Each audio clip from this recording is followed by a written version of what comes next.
a woman went to court because she was raped. It turns out she was a very nice woman. We met her. She was a 19-year-old. She was a loving mother. And it turns out that she was a loving daughter.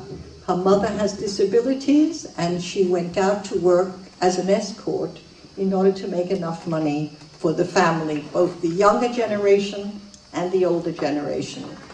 She was an Afro-American. She is an Afro-American. And she was raped at gunpoint by 4 men. And the police were able to find one man, and I think they have found a second. These two had been guilty of at least one other rape of a woman, and they were being charged for both rapes. When the woman got to court, she faced a feminist judge, or at least a judge who had been a feminist. I don't know what she thinks now. Her name was Denai, Judge Denai. And Judge Denai said, it's not rape. If she's a prostitute, she said, I won't accept that charge. We'll talk about the theft of services. The press was onto it, and a number of women were absolutely furious that this had taken place. Now, what does it mean? What does it mean when something like this happens? It means, first of all, the woman is working because welfare has been cut. She is entitled to money from the state for raising her child. Her mother is entitled to money from the state because she has a disability and she's unable to move around very much. But since both of these services, both of these financial support had been cut, this young woman found herself in the sex industry. That does not come out in court. That is not mentioned as part of the circumstances of this rape. The second thing is that men know, and they do know, we all know, that if the police will not defend you and you are a sex worker, that you're easy pickings, that you can get away with it. And that's what Judge Denai was telling, not only to that courtroom, but to the world. I am not about to stop you if you attack this woman because she is not worthy of the state's protection. That's what she was saying. And that is what frames the lives of all of us who are less than equal before the law, as sex workers are. So that she was also a woman of color. And that means that she's even less likely to get the protection of the police, which each of us deserves. To the credit of many women, they were outraged at the treatment that she received. Some of the press carried the story, and we are proceeding with the campaign. The district attorney in this case is ready to back her. So the welfare is cut, disability benefits are cut, child care is cut or non-existent. A woman goes out to work, you know, the options are not great in Philadelphia for a black woman. They're not enormous. And she decides that this is how she can earn a living. She finds that she is assaulted with guns. With guns, that's quite a violent way to be attacked. And she finds that the system of justice, in spite of some people being on her side, the system of justice does not work for her. Now that's one case in Philadelphia, And the outrage speaks very well, again, for a population in the world generally, which is learning what side it is on when such attacks take place. We must take courage from that, because it means the world is moving ahead in spite of the brutes that are in charge of it. But we have a limited, I beg your pardon, a limited ability to intervene, except as we organize. And the Crossroads Women's Center, where the Global Women's Strike is based, has been active on this woman's behalf, with the woman, alongside the woman. I have to tell you one thing that she said that rather blew my mind. All of us who have been in the anti-rape movement know that one of the services that we must provide,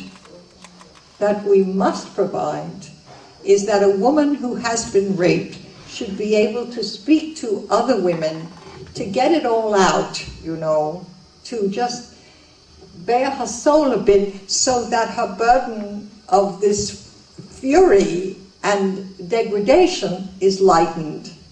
And so I said to her, or somebody did, one of us who went to see her, said to her, would you like to speak with someone, you know, about this?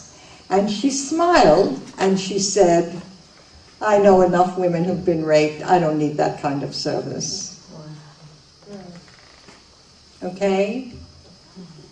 That tells you what's happening in Philadelphia among young women, and older women too, but especially women of color. There is a wide experience there which is not finding expression in the world that we know. Now, finally, I want to speak about what has happened to this anti-rape movement. The population is moving forward. I think we are, women and men. I think many more men are outraged at other men being rapists. I think that we have understood each other a great deal more, and men do, in general, have a great deal more respect for the rights of women. I find that, and the young men in particular. It's not across the board, but it's happening. I see that we are moving ahead. But what we have found, time and time again, especially in this country, but not only in this country, is that the anti-rape movement has made a deal with the devil. We in Britain, we have two anti-rape organizations that meet at our center. Black Women's Rape Action Project and Women Against Rape. Women Against Rape is multiracial. Black Women's Rape Action Project is women of color. They work very closely together, but they are different organizations and they do different work. BRAP has worked largely with asylum seekers who seek asylum in Britain, who have been raped in dictatorships, in wars, etc. Many women from Africa, but women from all over the world. And war has done a lot more of the campaigning against rape within Britain. We have outlined very precisely, I've worked with those organizations, although I'm not a member, exactly what happens and how the law does not defend women. We've talked about what the police do, how they lose evidence, how they don't seek evidence, how often police agents are rapists and the police will not go after them at all, how once they get the evidence, even if they want to get it together, that the Crown Prosecution Service, the equivalent of the district attorney's office, says there isn't enough evidence to go by and we'll have to drop this case, that when they get into court, the prosecution allows the defense to just destroy the victim of rape without defending her, and then how the judge often says, well, there isn't too much to this, and as in a recent case, the victim was 15, he said, I don't really want to deal with the age of the victim. Her mother is still recovering. let alone the girl, from that particular remark. And we have courageously, I think, compared with others anyway, tried to make clear all the forces of law and order that stand against women, and then the government comes to us and says, well, don't you think that the people who are rapists should be denied, jury trial or some other law and order crass, undemocratic move, and we say we will not be used as an occasion to take the rights away of anyone who stands before the law. We want that to continue. Don't put it on rape victims that you have to do away with jury trials. The juries are all right so long as you give them a little bit of the evidence. How about giving them some evidence so that they can decide for us instead of against us? We find that in the US, that kind of organization is hard to find. Oh, I heard somebody say, oh yes. Okay, so it's known. We can't find organizations, women's organizations, that don't work hand in glove with the police. How can you defend rape victims when you and the police are the best of friends? It means that you're not the best of friends of the victims.